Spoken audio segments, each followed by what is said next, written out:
there is no political party which is an untouchable for Trinamool Congress. We'll also tell you in detail what exactly she told the reporters just a while ago in Kolkata. Joining us from the city is Arjun Chatterjee, my colleague. Also joining us from the newsroom, our political editor Javed Ansari. Javed, the seriousness with which Mamata Banerjee is taking this no-trust vote is now apparent, considering that she is willing to talk to her sworn enemies, the left parties, to bring this no-trust vote against the UPA. Well, indeed it is, and if she doesn't, she realizes that if she's unable to muster 50 numbers to put this, motion to vote, for this motion to be accepted in the first place and to be introduced in the House, it will be a huge loss of face for her, and that is why she realizes that that she needs to associate, needs to reach out to the left. The left's support is crucial, and that's why, because any division in the ranks of the opposition would be a very sorry commentary, and which will create a very negative impact. And that's the reason why she's reaching out to her arch rivals. She's also said that there are no political untouchables. She's also dwelt on the question of taking the BJP support taking the BJP support. She cited the example of how the left parties had in the past voted along with the BJP on issues. She says politically there is no untouchability, at least I don't practice it. That's the point. But the main takeaway from this is that she's trying to reach out to the left, trying to get the left to reconsider their decision of not lending their weight to this no conference motion, rather than insisting on a vote only on the FDI resolution, with both Sitaram Yechury as well as Basudev Acharya have moved into 2 different houses. Alright, so is this perhaps the first time that that Mamata Banerjee's party and Mamata Banerjee herself is seeking support from the left in this manner? We'll talk about that in detail, but let's just first understand some of the key points that were raised by Mamata Banerjee in that address a while ago. Arjun Chatterjee, my colleague, still with us. Arjun, just take us through the key points that were raised there by Mamata Banerjee when she talks about that the ideologies may differ, but when it's the question of saving the country from what she calls loot, corruption, the issue of FDI, there is no party that's untouchable for Mamata Banerjee.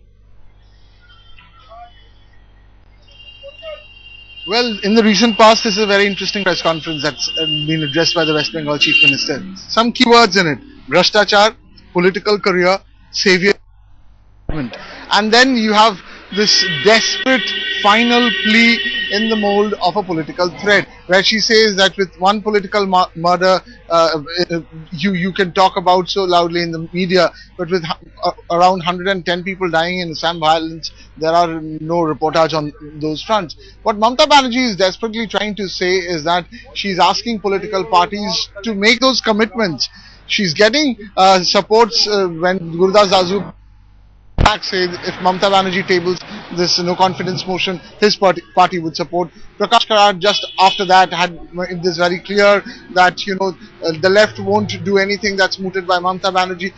In this particular press conference, if you have noticed, Mamata's desperate plea was to speak to the left, was to speak to the BJP. She has even gone on to say that she is willing to speak with Biman Bose, the left front chairperson, her arch rival politically, and most important, Banerjee reiterates the point that there is nothing called political untouchability. If the BJP and the Congress can speak on political issues, if the left can regularly communicate with the BJP, then why can't her party also speak to other political parties?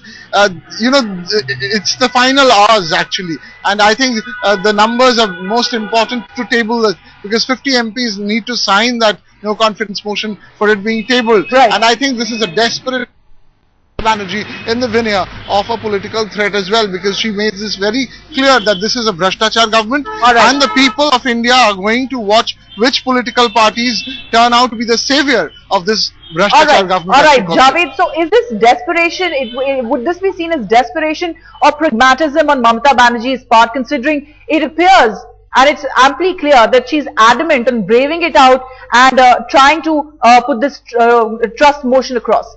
Well, it's a bit of both. This is undeniably an attempt on our part to reach out, to try and ensure that all those who are opposed to the Congress party come under one platform and try and bring this government down. She wants them to line up to support the no conference motion that she's trying to introduce in Parliament. She needs at least 50 MPs at that moment. At this moment of time, she doesn't have that support. And if this motion doesn't go through, if it doesn't even pass the first step, that is of introduction, then it will be a huge loss of face to Mamata Banerjee in particular, to the opposition in general, and it will give a new lease of life, so as to say, to the government. And this is something that she wants to avoid. She's taken this unprecedented step of trying to reach out to the left, but to give Mamata Banerjee, this is very much in line with her kind of politics. She's unpredictable, unconventional, and she does these things on the spur of the moment. The moot question is whether the left will take this offer that she's made, whether they will buy this bait. Will they take this bait? This remains to be seen. Absolutely. We'll see how the left parties now react to this plea that's been made by Mamata Banerjee. Also joining us now from the BJP headquarters, our associate editor Atish Srivastav. Atish, so far BJP completely tight-lipped, top leaders of the party meeting at Advani's residence, but no word out as yet. What is really brewing in the BJP fold? What are the things that they're considering at this stage? Well, Ruchika, what we got to know through our sources in the party, that they may not really go out to support Mamata Banerjee's no confidence motion, because they know that UPA has the numbers and they don't want to embarrass themselves by going ahead with a trust vote and completely failing and giving confidence to the UPA government for 6 months. Not only confidence, but a safe passage. So that's why they are really reluctant to go ahead and support Mamata Banerjee. Apart from that, yes, they do want FDI to be taken up as the topmost agenda, because they want FDI to be discussed and then put to vote, probably under section 184. That then the position of other parties becomes very clear, because Samajwadi Party and DMK have openly criticized FDI and they've said that they will oppose it. So if at all there is a discussion and vote in FDI, then the position of these parties become clear. Because if you have a no confidence motion, then these parties can vote in favor of the government, saying that we wanted to save the government, we didn't want these communal forces to come and rule. So that is why, and apart from Samajwadi Party and TMC probably, there is no other party who's ready for election, because if you fail in trust vote, elections is the only option. Right. If political parties currently ready for elections, the answer would be no, because BJP has leadership issues, many parties are struggling in their own states, so they don't want to undergo exercise of fighting general elections. So obviously, the easier way out would be, which BJP wants, is to have a discussion and put to vote. Right. Javed, just help us understand why exactly is this sort of skepticism coming in from parties like the BJP, which had hit the street protesting against the move of FDI by the government, the reform push of this government. Why are they fighting shy of trust vote? Why exactly are they not in favor of a trust motion being put through? There are several reasons. Primarily, one, because they realize the numbers are not with them. When it comes to a trust vote, the government will be able to cobble together enough numbers to ensure that this trust motion is defeated, because there are lots of parties who may be opposed to this government's latest decision to introduce FDI in retail, but they do not necessarily want to bring this government down and force a midterm poll. In fact, cutting across parties, not just in the Congress or the ruling benches, but across the political spectrum, you'll find very few MPs who want a midterm poll, who want elections, only 3/4 into their terms, because the mortality rate we've seen, if past is anything to go by, is that only 50% or nearly 50% MPs only return. Nobody would want to truncate or cut short their term as MPs. Second, why should the BJP allow the Trinamool Congress to be the focus of attention? Why should being the largest party, they would want to be the ones in the forefront of this? Right now, they are not prepared. Neither are they in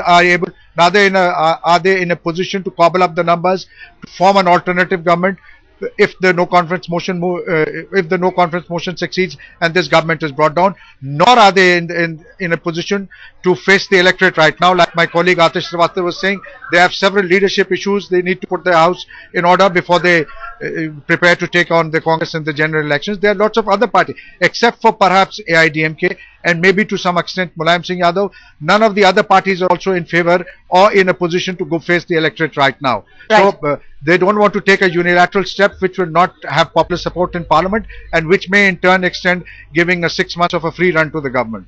Right, Atish, just as some of the key allies of the UPA actually will not support FDI, we know that there is ally trouble for the BJP as well, for the NDA as well. Parties like the JDU certainly will not be in favor of going for a trust vote right away.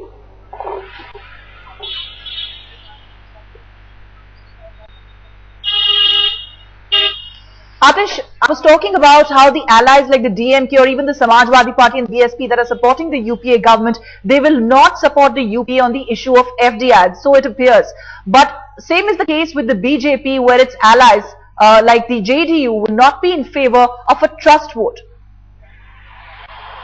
Well, not JDU, even BJP is not in favor of trust votes. That is the very reason why India is completely united, and they will have a meeting at 5 p.m. Then they will take a final call that as to what needs to be done. But as far as the current position concerned, all the parties, all constituents of India are of the view that we should not go in for confidence motion, because they will miserably fail, and it will give confidence to UPA. They can go ahead and do whatever, and we'll eventually be embarrassed. So let's have a discussion on FDI, because they all are against FDI. JDU, especially Sharad Yadav, has vehemently said that he is not going to allow FDI to be implemented in this country. So that is why he is in touch with various other parties. So this is yet another opportunity to prove a unique unity among the opposition party, and that is the very reason why they don't want any confidence motion. They just want to figure out that this rhetoric passed by Samajwadi Party, BSP and DMK, is it actually true or is it just empty?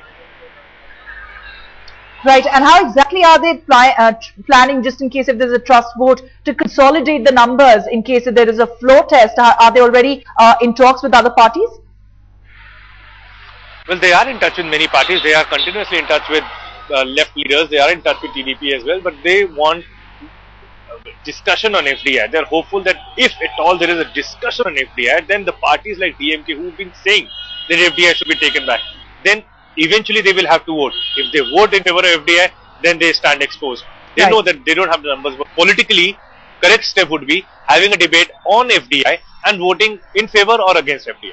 Alright, so it seems BJP is unlikely to support this Trinamool-sponsored no trust vote, an unprecedented step of sorts from Mamata Banerjee, who of course just a while ago made this desperate plea of sorts to the left parties, the sworn enemies of Mamata Banerjee's Trinamool Congress, saying that no political party is untouchable, appealing to them to come on board in this move against a trust vote on FDI against the UPA government. For now, Atish Srivastav, Javed Ansari, thank you all for joining us. We'll of course keep coming back to you for the latest on these developments.